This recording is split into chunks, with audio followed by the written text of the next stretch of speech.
Hi friends, Mahanadhi serial next எபிசோடுக்கான review என்னன்னு பார்க்கலாம் வாங்க ஃப்ரெண்ட்ஸ். இங்கே சாரதா கட் அண்ட் ரைட்டாக சொல்லிடுறாங்க நம்ம காவேரி கிட்ட, இங்கே பாரு காவேரி, எந்த காரணத்தை கொண்டும் அந்த பையன் கூட நீ பேசவே கூடாது. அந்த பையன் சரியில்லை, பணப்பேய் பிடிச்ச, திமிரு பிடிச்ச, அகங்காரம் பிடிச்சவன். அவன் கூட சேர்ந்து வாழ்கிறதுக்கு நீ நம்ம கூடவே எங்கள் கூடவே இருக்கலாம். நம்ம நாளைக்கே கொடைக்கானல் போயிடுவோம், அவங்க வீட்டில் இருக்கவே கூடாது அப்படின்னு சொல்லிட்டு இங்கே நம்ம சாரதா சொல்லிக்கிட்டு இருக்காங்க. நம்ம நர்மதா நம்ம சாரதா கிட்ட சொல்கிறாங்க, அம்மா அக்கா எப்போவும் அழுதுகிட்டே இருக்குது, சாப்பிட கூட மாட்டேங்குது. மாமா கூடவே நீ சேர்த்து வச்சிருமா. மாமா கூட இருக்கிறது தான் அக்காவுக்குமே பிடிச்சிருக்கு. அக்கா எப்போவுமே மாமாவை நினச்சி அழுதுகிட்டே இருக்குது. நீ தயவு செஞ்சு மாமா கூடவே அக்காவை அனுப்பி விட்டுருமா அப்படின்னு சொல்லிட்டு இங்கே நர்மதா சொல்ல, இங்கே நம்ம சாரதாவோ, இங்கே பார், பெரிய பெரிய பேச்செல்லாம் நீ பேசிக்கிட்டு இருக்காத, என்ன பண்ணணுன்ட்டு எனக்கு தெரியும். நீ சும்மா உன் வேலையை மட்டும் பாரு, படிக்கிறது என்னவோ உன் வேலை என்னவோ அதை மட்டும் பாரு, தேவையில்லாதெல்லாம் பேசிக்கிட்டு இருக்காத, உனக்கு அதுக்கான வயசும் கிடையாது அப்படின்னு சொல்லிட்டு இங்கே சாரதா நர்மதாவை திட்டுறாங்க. அதுக்கப்புறம் நம்ம கங்கா இருந்துட்டு, என்னம்மா நாளைக்கே போகிறோமா நம்ம அப்படின்னு சொல்லி கேட்குறாங்க. ஆமாடி, இதுக்கப்புறம் இங்கேருந்து எதுக்காக அவமானப்பட்டுக்கிட்டு இருக்கணும், நம்ம ஊருக்கே போயிடுவோம், அங்கேயே ஏதோ ஒரு தொழிலை செஞ்சு நம்ம பொழைச்சிக்குவோம். இங்கே நம்ம ஒவ்வொரு நாளும் அசிங்கப்பட்டுக்கிட்டு இருக்கணுன்ட்டு நமக்கு எந்த ஒரு தலையெழுத்தும் கிடையாது. ஏதோ இந்த காவேரி இப்படி ஒரு வேலையை பண்ணி அவள் வாழ்க்கையில் மண்ணை வாரி போட்டுக்கிட்டா. இன்னும் கொஞ்ச நாள் போகட்டும், இவளும் அந்த விஜயை மறந்து தொலைக்கட்டும், அதுக்கப்புறம் இவளுக்கு ஒரு நல்ல வாழ்க்கையை அமைச்சு கொடுப்போம் அப்படின்னு சொல்லி பேசிக்கிட்டு இருக்காங்க. இதெல்லாம் கேட்ட நம்ம காவேரிக்கு ரொம்பவே டென்ஷன் ஆகுது. விஜயை தவிர வேறு யாரையுமே நான் கல்யாணம் பண்ணிக்க மாட்டேம்மா, இதை மட்டும் நீ மனசில் வச்சுக்கோ அப்படின்னு சொல்லி இங்கே காவேரி சாரதா கிட்ட சொல்ல, சாரதாவோ, ஓ உனக்கு அந்த ஒரு நினப்பு வேறு இருக்கா, அந்த தம்பி கூட சேர்ந்து வாழ்வன்னு சொல்லிட்டு கண்டிப்பாக கனவுல கூட நினச்சி பார்க்காத, அதை நீ அடியோடு அழிச்சிடு அப்படின்னு சொல்லிட்டு இங்கே சாரதா சொல்கிறாங்க. இங்கே நம்ம காவேரியும் ரொம்பவே ஃபீல் பண்ணி அழுதுகிட்டே இருக்காங்க. சரி நான் கோவிலுக்கு போயிட்டு வந்துடுறேன் அப்படின்னு சொல்லிட்டு இங்கே சாரதாவும் கிளம்பிடுறாங்க.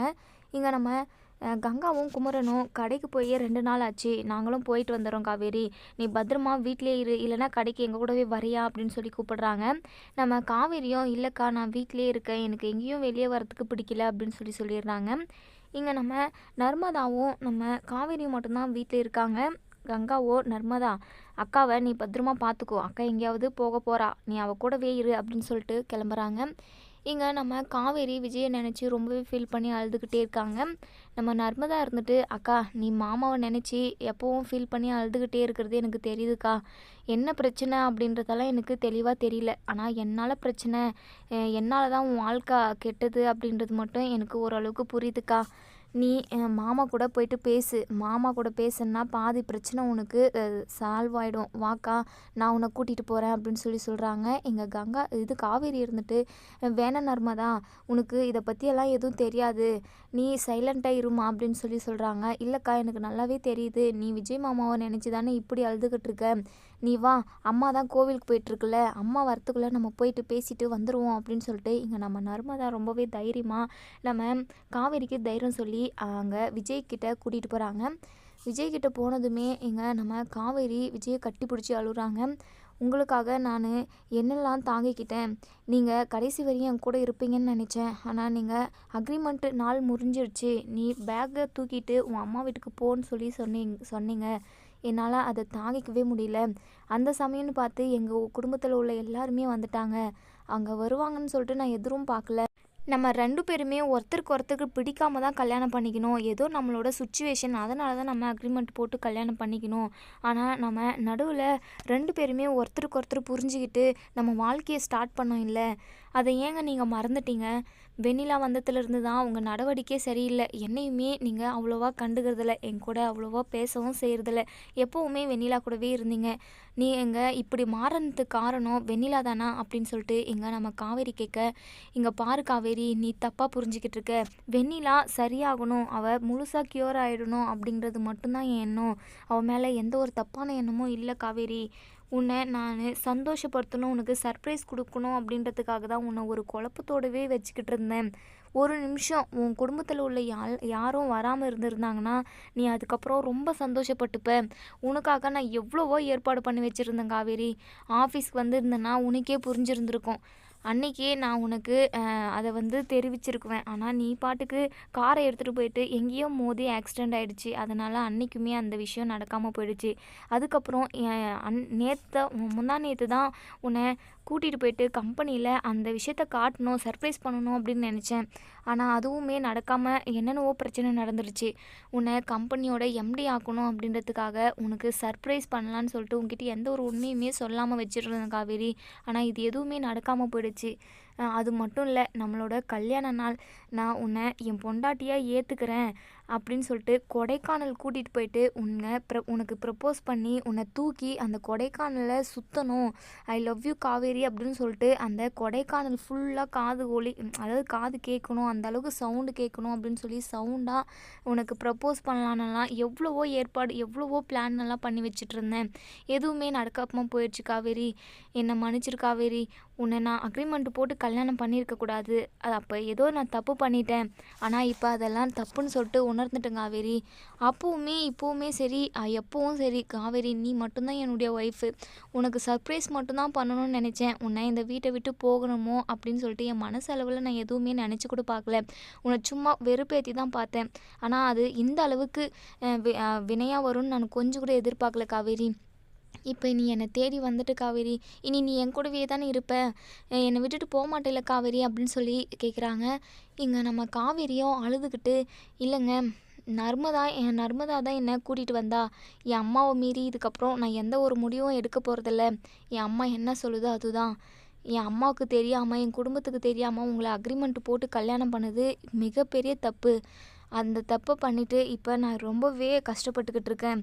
அது மட்டும் இல்லாமல் என் அம்மா என்ன சொல்லுதோ அதுதான் அப்படின்னு சொல்லிட்டு இங்கே நம்ம காவேரி சொல்கிறாங்க. அதுக்கப்புறம் நம்ம நர்மதா இருந்துட்டு, மாமா நீங்கள் கவலைப்படாதீங்க, கண்டிப்பாக உங்களையும் அக்காவையும் நான் கண்டிப்பாக சேர்த்து வைப்பேன். நான் அம்மாக்கிட்ட கொஞ்சம் கொஞ்சமாக பேசி அம்மாவுக்கு புரிய வைக்கிறேன் மாமா. அம்மா ரொம்ப கோவத்தில் இருக்குது. அக்கா இப்படி ஒரு தப்பான கல்யாணத்தை பண்ணிருச்சு அப்படின்னு சொல்லி ரொம்பவே வருத்தப்பட்டுக்கிட்டு இருக்கு. நீங்கள் ரொம்ப நல்லவங்கன்னு எனக்கு தெரியும் மாமா அப்படின்னு சொல்லிட்டு நர்மதா சொல்கிறாங்க. எங்கள் விஜய் வந்து ரொம்பவே சந்தோஷப்படுறாங்க. இந்த சின்ன குழந்தை கூட என்னை புரிஞ்சுக்கிச்சு. ஆனால் நான் விளையாட்டுத்தனமாக பண்ணுற ஒரு சில வேலையால் தான் நான் இவ்வளோ கஷ்டப்பட்டுக்கிட்டு இருக்கேன்னு எனக்கு நல்லாவே புரியுது காவேரி. ஆனால் நீ இப்போ என் கூட இருக்கிறதுக்காக வரலையா காவேரி, என்னை விட்டுட்டு போயிட போறியா நீ அப்படின்னு சொல்லிட்டு இங்கே நம்ம விஜய் வந்து ரொம்பவே ஃபீல் பண்ணி அழுகுறாரு. இங்கே நம்ம காவேரியும் அழுவாதீங்க, என் அம்மா இப்போதைக்கு நம்ம 2 பேரையும் பிரித்து வைப்பாங்க. ஏன்னா அவங்களுக்கு இருக்கிற கோவம் அப்படி.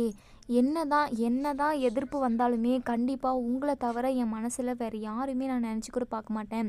இந்த ஜென்மத்தில் மட்டும் இல்லை, 7 ஜென்மத்துக்கும் நீங்கள் மட்டும்தான் என் புருஷன் விஜய் அப்படின்னு சொல்லிட்டு இங்கே காவேரி வந்து நம்ம விஜய்க்கு ஒரு நம்பிக்கை கொடுத்துட்டு போகிறாங்க. வீட்டுக்கு போயிட்டு நம்ம சாரதா வரத்துக்கு முன்னாடியே நம்ம நர்மதாவும் நம்ம காவேரியுமே வீட்டுக்கு வந்துடுறாங்க. இங்கே நம்ம காவேரி சாப்பிடாமே இருக்காங்க. அது மட்டும் இல்லாமல் அவங்க ப்ரெக்னெண்ட்டாக இருக்கிறதுனால அவங்களுக்கு லேசாக மயக்கம் வர மாதிரி இருக்குது. நர்மதா, எனக்கு என்னவோ ஒரு மாதிரி தலை சுற்றுது, மயக்கமாக வருது அப்படின்னு சொல்கிறாங்க. தண்ணி கொஞ்சம் எடுத்துகிட்டு வா அப்படின்னு சொல்கிறாங்க. இங்கே நர்மதா தண்ணி எடுத்துகிட்டு வரத்துக்குள்ளேயே இங்கே நம்ம காவேரி மயங்கி விழுந்துடுறாங்க. அப்போ தான் நம்ம சாரதாவும் கங்காவும் வீட்டுக்கு வராங்க. காவேரி மயங்கி விழுந்ததை பார்த்துட்டு ரொம்பவே பயப்படுறாங்க. இங்கே குமரன் இருந்துட்டு உடனே அவங்க ஃபேமிலி டாக்டருக்கு கால் பண்ணி வீட்டுக்கே வர வைக்கிறாங்க. வீட்டுக்கு வந்து நம்ம காவேரியை செக் பண்ணி பார்க்குறாங்க. கையை பிடிச்சி பார்த்ததுமே ரத்த நாடி துடிக்குது. இப்போ காவேரி வந்து ப்ரெக்னெண்ட்டாக இருக்காங்க அப்படின்னு சொல்கிறாங்க. இதை கேட்ட காவேரி குடும்பம் மொத்தமே ரொம்பவே ஷாக் ஆகுறாங்க. இங்கே டாக்டர் வந்து இவங்க இனி நல்லா சாப்பிடணும், நல்லா ஹெல்த்தியான ஃபுட்டை எடுத்துக்கணும் அப்படின்னு சொல்லிட்டு போயிடுறாங்க. இங்கே நம்ம காவேரி மயக்கம் தெளிஞ்சு எழுந்ததுமே விஷயத்தை நம்ம நர்மதா சொல்கிறாங்க. இங்கே காவேரிக்கு பயங்கர சந்தோஷம். இதை வச்சே நம்ம விஜய் கூட ஒன்று சேர்ந்துடணும் அப்படின்னு சொல்லிட்டு நினைக்கிறாங்க.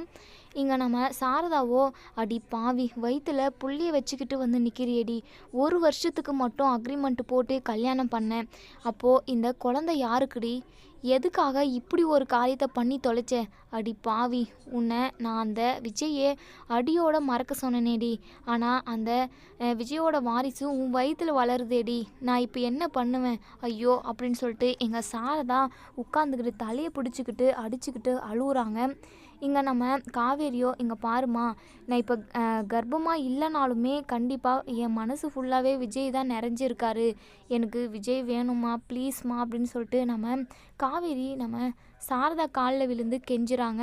இங்கே சாரதா என்ன பண்ணுறதுன்னே தெரியாமல் முழிச்சு போயிருக்காங்க. ஏன்னா நம்ம காவேரி ப்ரெக்னெண்ட்டாக இருக்காங்க.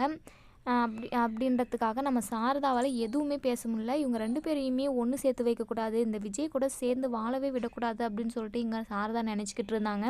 ஆனால் இப்போ நம்ம விஜயையும் காவேரியும் ஒன்று சேர்த்துற மாதிரி நம்ம காவேரி வயிற்றில் கரு வளருது நம்ம விஜயோட வாரிசு. இதுதான் கண்டிப்பாக நம்ம காவேரியும் விஜயையும் சேர்த்து வைக்க போகுதுன்னே சொல்லலாம். இதோட இந்த ரிவ்யூ முடியுது. இந்த வீடியோ பிடிச்சிருந்தா